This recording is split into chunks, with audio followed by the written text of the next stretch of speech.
शुक्लाम्बरधरं विष्णुं शशिवर्णं चतुर्भुजं प्रसन्नवदनं ध्यायेत् सर्वविघ्नोपशान्तये। व्यासं वसिष्ठनप्तारं शक्तेः पौत्रमकल्मषं पराशरात्मजं वन्दे शुकतातं तपोनिधिं। व्यासाय विष्णुरूपाय व्यासरूपाय विष्णवे नमो वै ब्रह्मनिधये वासिष्ठाय नमो नमः। अविकाराय शुद्धाय नित्याय परमात्मने सदैकरूपरूपाय विष्णवे सर्वजिष्णवे यस्य स्मरणमात्रेण जन्म संसारबन्धनात् विमुच्यते। नमस्तस्मै विष्णवे प्रभविष्णवे।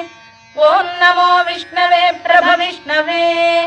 श्रीवैशम्पायन उवाच श्रुत्वा धर्मानशेषेण पावनानि च सर्वशः युधिष्ठिरः शान्तनवम्